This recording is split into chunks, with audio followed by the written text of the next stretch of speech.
sand fans and dunatics. We are back from the dunes, and as usual, I broke some stuff. I have yet to go to the dunes without breaking something, but that's okay. That gives me stuff to fix and keeps the channel going. Speaking of the channel, I want to thank everybody. We have over 100 subscribers now. When I started this, I thought it'd just kind of be a channel that, you know, my buddies would comment and make fun of me on, but it seems like you guys are liking it. We did really good with the t-shirts. That's over, but I think we're going to start our own website, maybe have some t-shirts all the time for you guys, and I'll keep you guys posted on that stuff. But anyway, like I said, I want to thank all you guys for subscribing. That's crazy. Like I said, I never thought I'd have over 100 subscribers, so thank you all very much.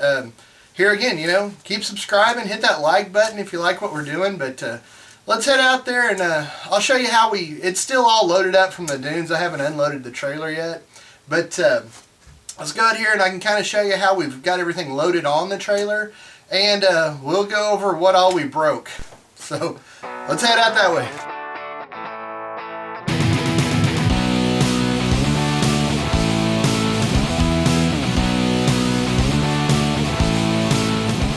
Alright everybody, I kind of wanted to show you how we got it all loaded up. We got the sand rail here in the back, and then up here in the front, there you go, you got the four-wheeler. And that's kind of how it loads on the trailer. I've got to say that everything we did the trailer did fine. We didn't break anything on the trailer. The solar panels worked great at the dunes. We kept everything charged up. There are my air compressor.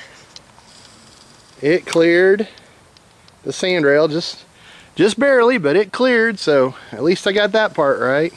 But yeah, everything we did to the trailer worked great. Now let's kind of go over what all we broke. Hang on. Alright, let's start with this paddle tire. Everything was going great until I went to load it up on the trailer to come home, and I don't know what happened. I had to use the turning brakes a little bit to get the sand rail lined up, because I'll show you why we had to use the turning brakes here in a second. But somehow we blew this tire. This is the one that I put the tube in. So I've got kind of a crazy idea I think I want to try with this tire. Remember, what the hell are you talking about? I drilled a hole in the rim to put the valve stem up through, so I couldn't just air it up with the other one because it looks like it pulled the tube back into the rim. So I got to figure that out. And the front driver tire is flat. The reason the front driver's tire is flat is because, can you guys see my zip ties? I'm telling you right now, Finnegan and Freiburger would be proud of this. I don't know if you guys can see all that, but busted a tie rod. And what I did is I taped a screwdriver across that and did that with a bunch of zip ties. And guess what? It held, and it held really well. But we did something else. I also broke the bolts that hold the steering rack down on the frame. And as you can see, I used zip ties to zip tie that up. And it held really well. Like I said, Freiburger and Finnegan would be very proud of me, guys. I learned from the zip tie lessons. Looky there. And it held, and it worked great. Or at least it got us back home and back on the trailer. So in kindergarten we called that individuality. As an adult, it's just crap. So anyway, we're gonna have to fix this. I'm definitely gonna have to fix this tie rod end. We'll have to do something with both of these tires. I mean, tubes, something, but coming back with the we busted the tie rod. I think I can get the frame for it where I busted it. I'll insert it here, but I was doing wheelies out on the dunes and it came down and it busted the tie rod.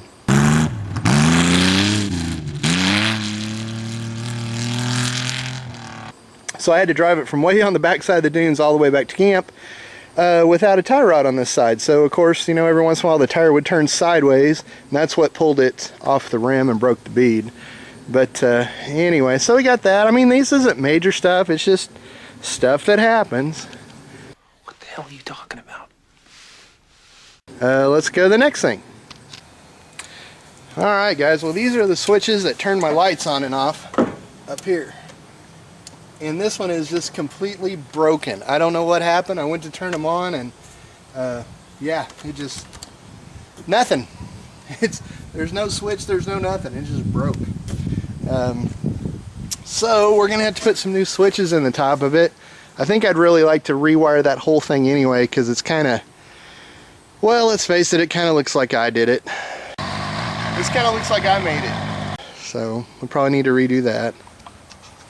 And there's the stereo, which it didn't work either. I don't know what's going on with it, but it was just barely playing. So I think we're going to tear all this stuff out because, let's see if this kind of looks like I made it. We got to the big stuff yet? Nope. Alright, here's one we're probably going to tear all this out and redo it, because I've never really liked the way this radiator sits up here. I'd kind of like it down lower, that way if I ever bust a hose it doesn't shower everybody in the driver's seat and the passenger seat with like hot coolant. I'd really like to put it down here where the stereo is. So I think maybe that's what we're going to try to do. And here's why it's not going to be such a big deal is, okay, so Drew had his mini buggy out there, and I did have to, he got kind of stuck going through the gate and we had to pull him in.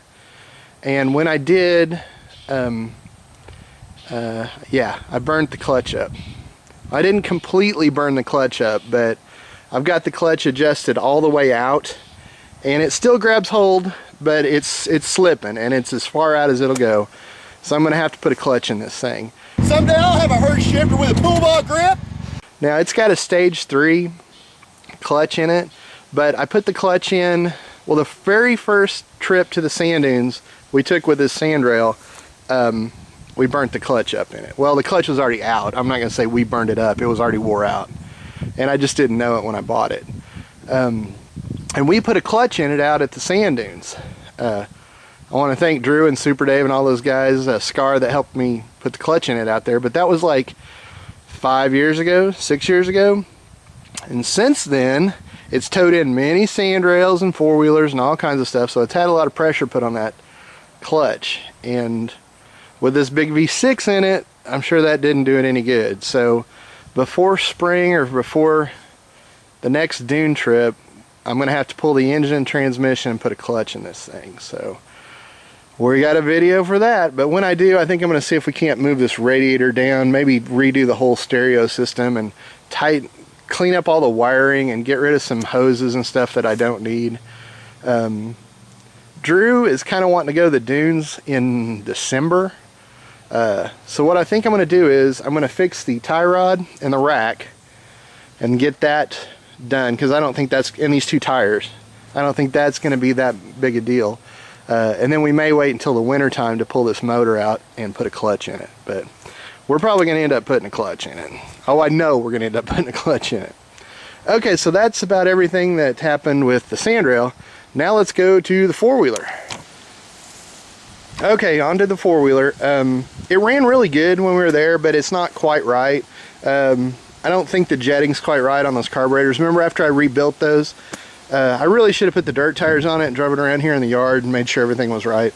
But another problem is the starter is slipping really bad when you go to start this thing. You can tell it's got some teeth ground down, or it's missing some teeth, and so we're gonna have to address the starter issue on that too. So anyway, so we got lots of videos coming up. Hey, if you guys haven't, you might check out my Patreon page. You know, it doesn't, you can be a Patreon for as little as like $1 a month, and you know, $1 a month sure helps me out with, you know, keeping stuff like this running and keeping up with batteries and videotape and that kind of stuff. So you guys might think about it. If nothing else, hey, hit that like button. You can share these videos with your friends. Just hit the share and share them on Facebook and Instagram and that kind of stuff. And always, you know, if you're liking what I'm doing, please subscribe. It definitely helps me out. Well, I think this is going to be good for Sandfill. Sandfill out. Be safe on the dunes.